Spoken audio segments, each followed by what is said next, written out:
Good morning, everyone. Or maybe I shouldn't take it for granted. Good morning, good afternoon, good night, buenos noches. I don't know whatever else I could say in another language.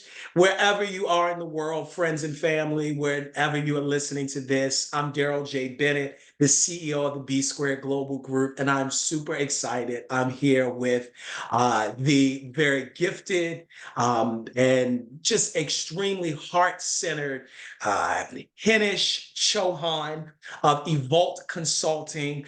We're going to talk today about problem solving, risk management, strategic counseling or consulting. And then we're going to sneak in there a little bit about heart-centered leadership. If I could just really quickly just share with you a little bit about what we do at BSG and then introduce Hinesh.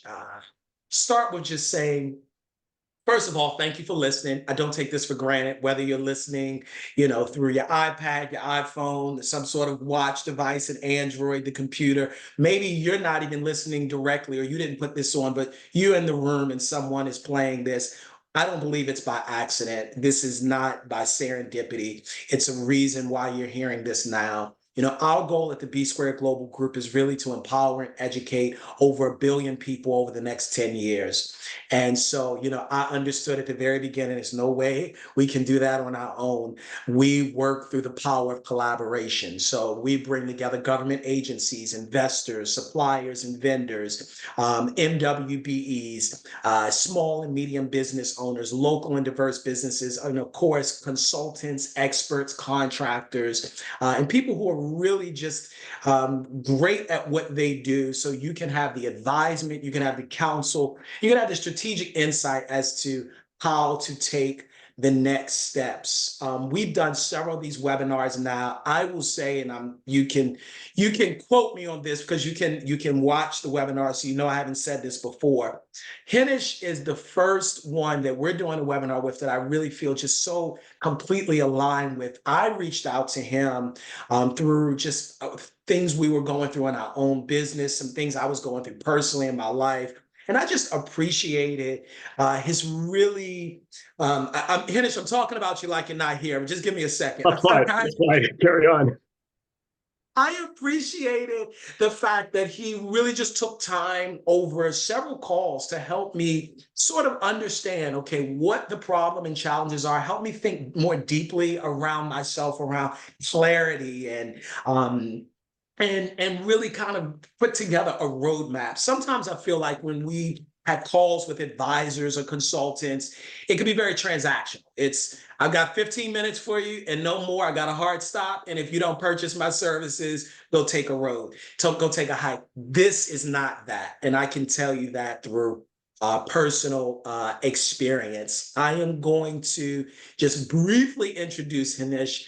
And really, I just want to have a very big dialogue with you and kind of turn it over to you because you have so much expertise. I know we're only going, and I just want to say this to the audience, for about 20 to 25 minutes because we've seen that's what people's sort of bandwidth is. But Hanish can talk about a number of things, and I know it because I've spoken with him about it on some levels. So let me just start with saying he's a dedicated leader and wellness advocate. Wellness advocate. More of us need this in our lives now more than ever with everything happening in the world, with a passion for serving others. He has a background in engineering. You're going to hear that when he speaks because dealing with problems is not just dealing from it from a reactive, frantic sort of approach, but really from a methodical, scientific, thought-centered method. So he has a background in engineering, economics, and a master's in international management. And Evolut Consulting, which is the firm that he founded, helps business owners, entrepreneurs, founders, startups, contractors, consultants optimize your purpose. Probably should have put purpose in capital letters. Your purpose, know your why. You worked with me on that a little bit. And organization, increasing wellness through integrity-based strategies and solutions. So let me just start it off with this, Anish. First of all, thank you for being here. Tell us a little bit about what is the journey of the person that comes to you, entrepreneur, founder, startup leader, C-suiter? What's their journey when they meet with you, and what typically is the issues or are the issues that they're facing when they see you? Hmm. Thank you, Darrell. First, just thank you for such a meaningful introduction. And I really feel seen. There are things that we hadn't explicitly discussed that I realize that you've pulled out and read between the lines, which is appreciated in our interactions. And I want to acknowledge you as well for what you do and your motivation and efforts to accelerate the underdogs, to lead them. So thank you. And I think, yes, there are no coincidences, and we're both here together talking about this stuff because of that. There are no coincidences. So thank you.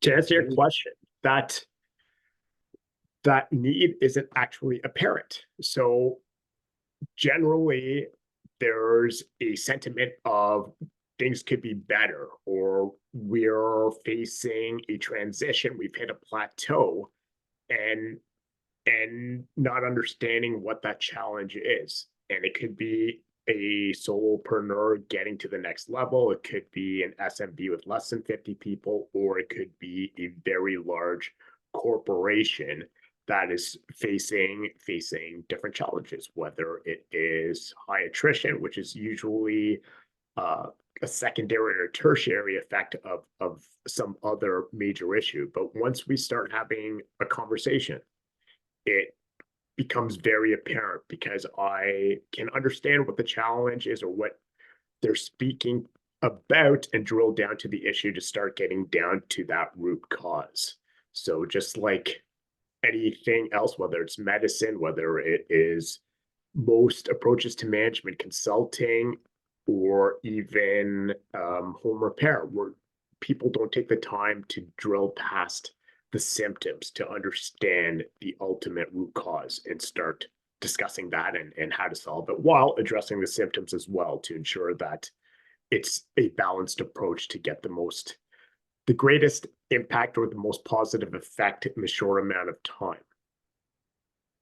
Yeah, and I like the fact that what you do is outcome driven and you really focus on the issue. Hold on, I just want to make sure I start this. Hinesh, tell us where, and we're going to do this several times, tell us where people can find you. Great question. You can find me at evolutconsult.com. So EVOLUTCONSULT.com, or on LinkedIn. If you can get the spelling of my name right, those are probably the best places to reach it to me.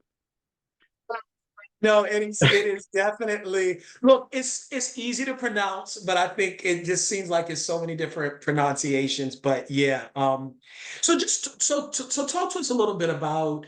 I know when we had our first call, one of the things that impressed me that you mentioned several times problem solving and risk management, and I think you know risk management is something that more probably business owners, C-suiters, A-type people need to hear about because you probably don't start a business if you are risk averse, So so this is kind of like the underside of that strength. What do they call it? An Achilles heel? Is that what it's called? Yes, No, no, weakness, I'll break you. no, I know what it is, the tragic flaw. So it starts, so it's great that you have that to start the business. And I know I talk to a lot of people like this. And look, not to go down a rabbit trail, but this can bleed into so many things. This can bleed into, putting your money in the risky financial moves and so many other things. And I know I've made certain mistakes because, haven't been risk averse. So talk to us a little bit about when you work with businesses and business owners around managing their risk. What are the types of risks that you're helping to mitigate? Yeah, what are you talking about there?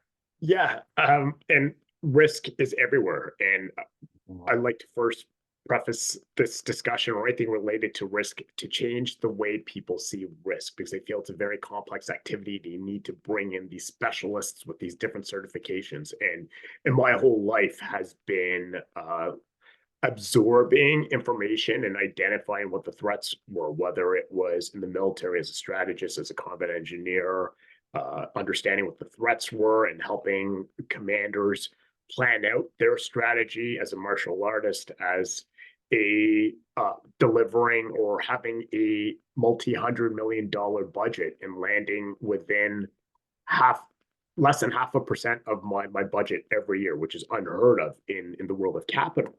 And it was because of risk management and just understanding what can go wrong. So when you cross the street, what do? You look left and right. That's risk management. And pausing, taking a moment every time to understand, okay, well, I'm at this stage every quarter. What am I doing? What am I looking at? How's my staff? Am I getting the ROI from all the inputs going into my business that I should be getting? That's risk management. So you don't end up going bankrupt or have a negative cash flow. So working with clients, it really depends on, or different business, different industry is how is the organization being led? How is this leader leading his people, leading his business line? And then getting an idea of one, it's always about the thinking, right? Everything is people based. What is that leader thinking? How does he view certain things? What does he take for granted? Is he emotional or she emotional about anything? Is she considering this? Have they thought about how to pivot? Not necessarily taking action in something, but has she considered if this should happen? If this should happen, how do we address it? And having those conversations. So it differs on a case by case basis. But and thank you so much for just stating that that engineering thinking of that methodical and science-based. Everything's science-based, even human resource management, or what I call human capital management, because everything is capital and it's managing that capital over a long term and having that lens. So having that methodical thinking, and then being also, as an economist, understanding everything at a macro level, understanding trade impacts, um, different government decisions, policy decisions. All of these things come into play, and being able to identify that and understand how that impacts or diverts or feeds into your business, the better off you are in not having to react. Because that's what I prevent organizations and individuals from doing. Is you don't want to hit a wall and then try to solve the problem when you're in the thick of it. You want to be able to forecast it and be able to smooth it out ahead of time. So you've got an even expenditure rate, or you've got a rising rate without any blips, and you're not diverting resources to deal with something that's gone up in smoke. Yeah, and you're absolutely right. When you're talking, I'm thinking about someone I knew years back who said to be forewarned, Hinesh, to be forewarned is to be forearmed, and I know we're big on that. This is where my law degree comes into play. We work with people on understanding laws that are coming down policy. So like, for instance, here in the States, they are making it such that pretty much the Supreme Court just ruled, it was yesterday, that non-compete clauses are effectively obsolete. I mean, on their face overnight. And so this is not just going to affect, of course, folks who have signed them, but it's going to affect the business owners who have tried to tie people to their jobs and to their roles as a result. So let me ask you this. What's the biggest challenge that you would say, because I'm sure you see a theme with your clients and prospects, what's the biggest challenge that you're seeing people face, business owners face 2024 spring? themselves and being too whether it's limiting beliefs, whether it is, and I think to a less, well, no, that plays such a big part, but to take something more tangible is being stuck in the operator mode and unable to elevate it. So a big part of the work I do for entrepreneurs and small business owners is elevating them out of that day-to-day muck, so they have the time to react. And what I try to, everything to me has a metric, every single thing. Because if it can't be quantified, how do you know if it's working? You can't measure it. You don't have a baseline to be able to identify progress. So I aim to create a 30% strategic managing gaps so they have the time to be able to start looking forward, to be able to spend more time into leadership and managing and into looking at what's working and what's not working. So that's what I try to create. And I think that is the biggest risk of business owners. I'm writing this down. I think this is when, even when we put this out on social media, I think that that's a highlight. That's a highlight, Hinesh, because when you say, really what I hear you saying is moving out of that operator owner into CEO owner, which is a total different mindset. And in fact, I don't know how many people at all grow wealth, real wealth in the operator owner scenario. I mean, look, most people think that they have a business, but really all they did was create their own job. And they're doing exactly what they say. I'm working for myself. So they've traded working for another job where they may have even been more profitable. Yes. And now they've just turned it into their own job rather than creating a system, right? I know you and I talked a little bit about this, and I kind of want to kind of get into this, some of the structures and system that allows them to now move out of working on the business, putting out fires and You reaction. got it. You got it, Daryl. You You got know, how do people, how, look, I think it's the dream of everyone that gets into business to go from operator owner to CEO owner. How does that happen? What are the steps that one needs to take? there's that's a really big question. It varies. I'll try to keep it general. And there's a saying I like is if you want to go fast, go alone. If you want to go far, go together. And it's taking principles from, say, Napoleon Hill and creating those partnerships or those ecosystem mergers to be able to grow and leveraging that. So anyone that thinks that they can just do it all on their own is cheating themselves and needs to explore where there's complementary partners where they can grow together, not on a referral basis, but actually be able to look at how their services can serve each other's organizations, or coming together, the skills create something greater where there's that synergy. And to create that separate, it's about creating the separation in the system. So there's a breaking point that I've realized in my years of working with small, medium business owners is having one location, whether you're a coffee shop, a hotel, or even a professional services organization. You have one shop, sure, they can go to two. When they go for that third, that's the breaking point because they're the ones that are leading it. So you have one leader that's trying to run it all as opposed to creating the systems. And creating the systems, it's not about SOPs and guidebooks and rules. It's about developing trust, autonomy in your people. It's about developing them. It's about having a clear vision, mission, purpose, and getting that buy-in and aligning your organization and providing a service to clientele that is really service-based, where there's a sentiment of service. And until you have, if you don't have that, things are going to erode, things are going to fall apart. So developing that culture is key. Once you have that, then it's getting into those scientific or technical aspects of, okay, we need standard operating procedures for how each location works, for example. But until that happens, until you've got that baseline structure, you can't really confidently move forward into being that owner.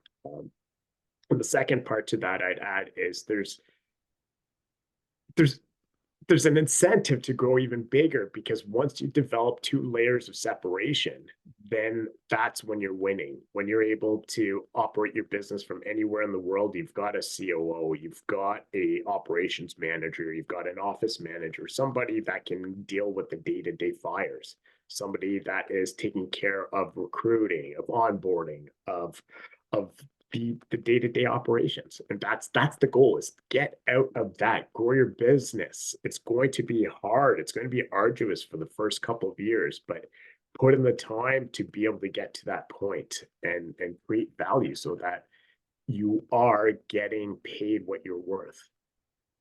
You're saying a lot, and I really hope I guess I'm talking to the choir if people hear this, what I'm about to say, but I really hope you're listening. I'm talking to my networks here because, Hinesh, the number one problem I'm going to tell you that I see beyond finances, although I think finances is the symptom of this larger issue. When I'm talking to people, they have a very siloed approach. Very siloed. We had one gentleman, for instance, that I spoke with. He had a multi-million dollar opportunity from the US Army, a contracting opportunity, but they told him you have to have 3 people on staff. And he said, well, he had to pass it up because he only had one.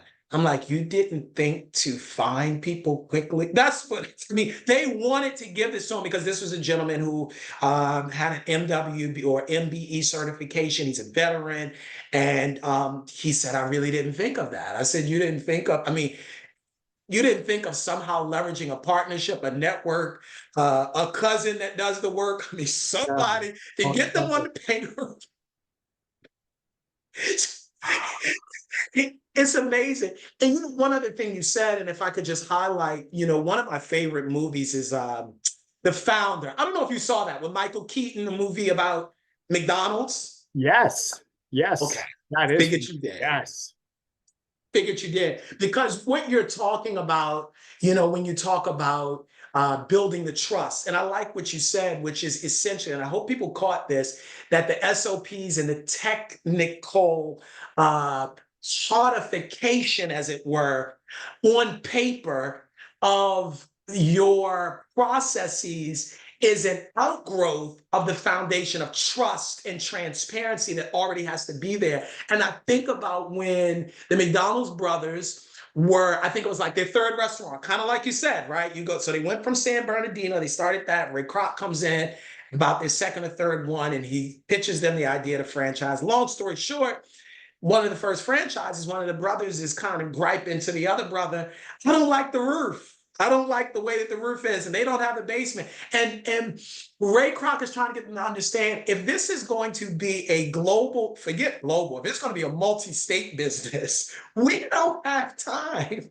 to talk about basements and attics and ceilings. He was trying to put in place a system that would allow them to grow, and they were focused on. So I thought about that when you said that.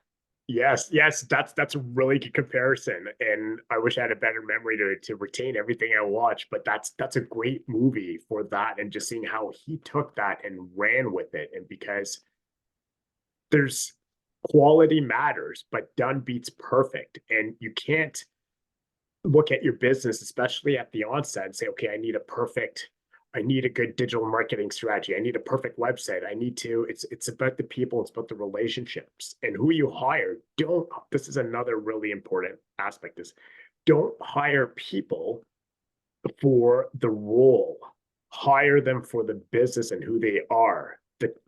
Everybody can learn. You pick the right people, they can be trained, they can be taught, but make sure that the person is right. Look, you're dropping nuggets. I'm writing them down. I'm writing them down because you said, first of all, done beats perfect. All right. Done beats perfect. I think a lot of people miss that because they are trying to get all their ducks in a row. And then the moment passed, the window of opportunity closed, the season changed. And then I love what you say when you say, hire people for the business, not the role. Talk about that a little bit if you could. Yes. And this is I help clients even change the way they interview and recruit with questions that are more values based and not the typical, what are your strengths? What are your weaknesses? Tell us about a time where you're facing this or that. It's getting to know them. It's what do you like doing for fun? Because what's again lost on most leaders is what happens in their personal life is going to impact their professional life and vice versa. So you want them to be fulfilled and happy in both spaces so that they can be the best person for you, for the organization, for themselves, for their families, for everybody.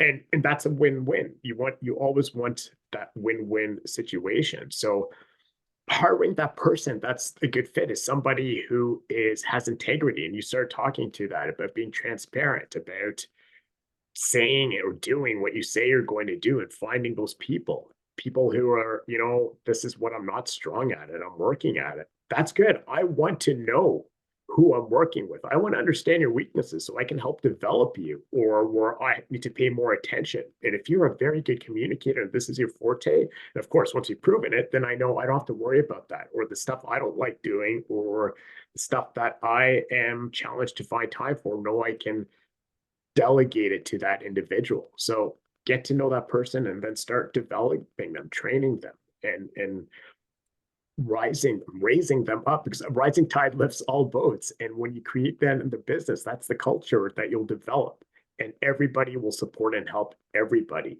And that is what is conveyed to clients as well. So it's about culture, and it's about the people you bring in, because it's people that make the business, nothing else.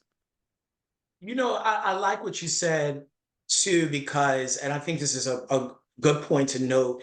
I know a lot of folks that, we work with and that are going to listen to this. Yes, they have their own businesses, but they're also entrepreneurs in others' businesses. They are, they still have either 9 to 5 or some sort of consultancy role or something, and they're doing interviewing.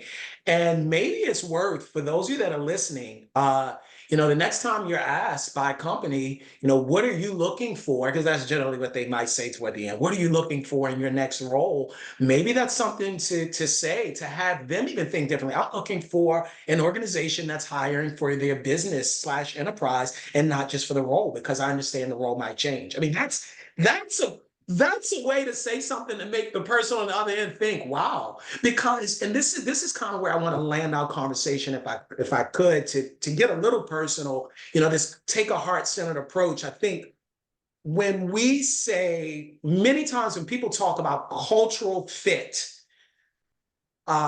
we know what they mean. And when I say we, I'm not saying necessarily you in this case. I mean the collective we, right? This cultural fit generally means, and I'm just going to say it, somebody that looks like my team, thinks like my team, acts like my team, talks like my team, went to the same schools as my team.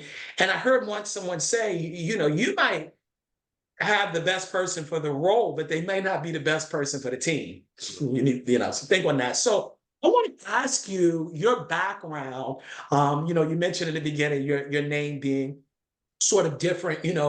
How does your background, both in the military, your, just sort of upbringing, the way that you have, shown up in the world, how does that inform the way that you advise businesses and you do consulting?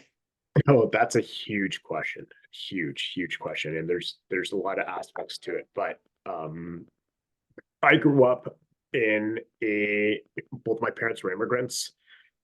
There was financial scarcity. There's a high level of discipline. So much so, the army was a joke for me in terms of the meanest, strictest sergeant major versus my dad. My dad was more fearful. And my dad, the reason they were secure was because of his hard work to get educated. So there's a lot of pressure for academics, and I joke about it. In every Indian family, there's pressure to be a doctor, lawyer, engineer, and that gave me that discipline to work hard and to pursue academics. And through academics, I realized, and through the books I read, I wanted a broader understanding of how the world works. So engineering didn't cut it for me. Economics gave me that wider understanding. So from that and from other different traumas that I acquired, I started pursuing cognitive behavioral therapy to deal with a high level of anxiety in my 20s, which just started teaching me about people in a whole bigger way. At that time, I was able to apply it to my troops in the army.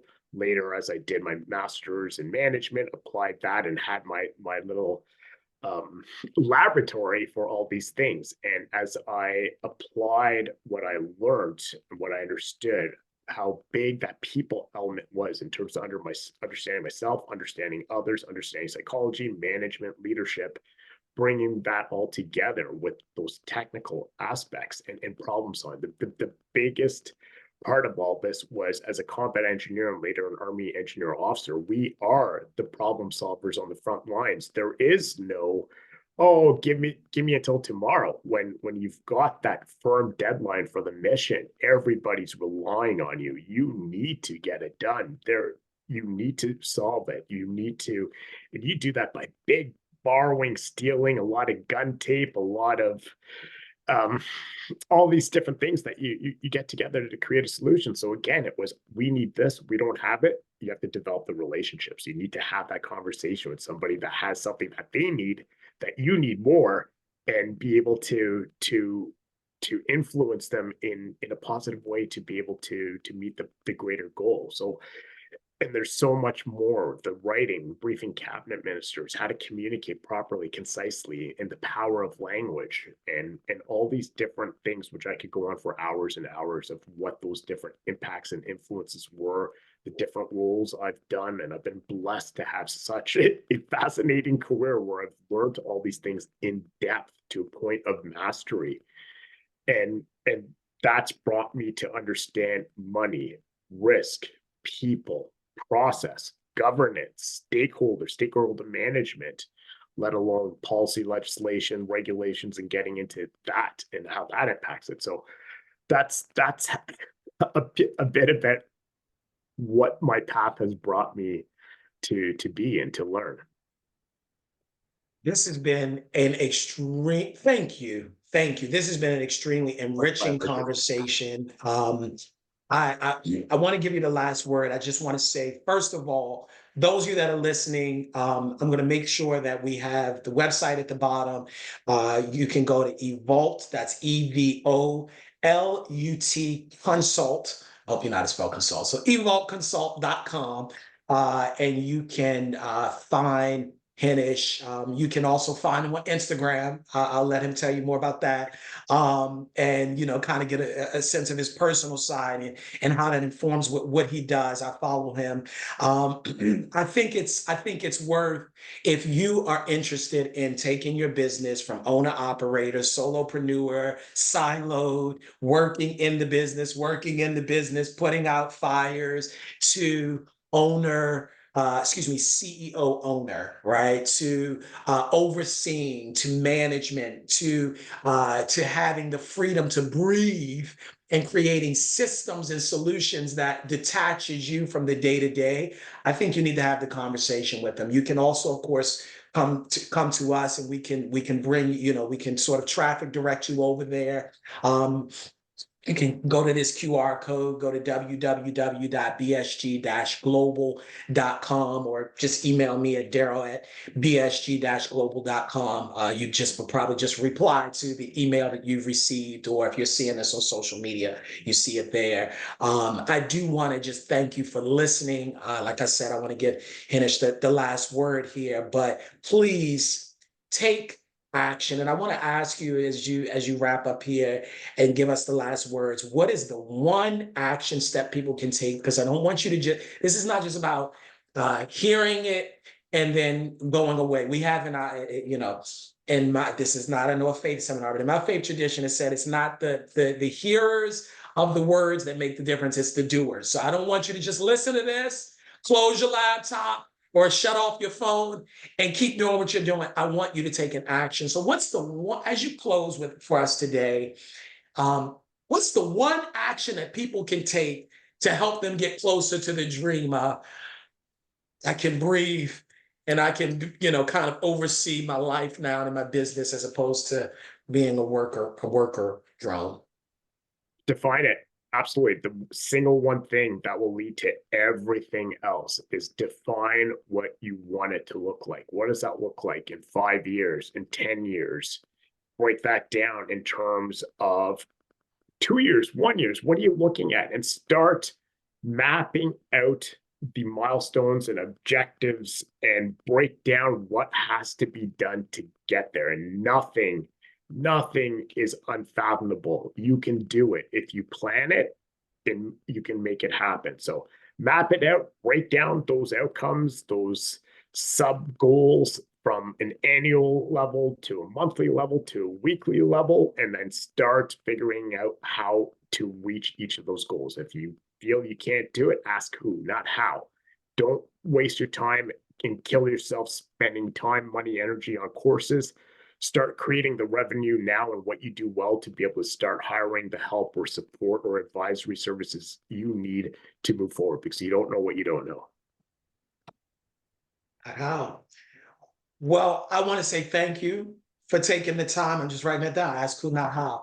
Thank you so much for taking the time. I really appreciate it. Thank you all who are listening. Please share this with someone, because I'm sure that there's someone in your network who's also a business owner who needs this advisement and who would benefit greatly from having a strategic, personalized one-to-one call with Hinesh or someone on his team to help you begin to strategize your next steps. Thank you so much as well for your time. Thank you, Darrell. Thank you so much for allowing me here and sharing space with you. Thank you.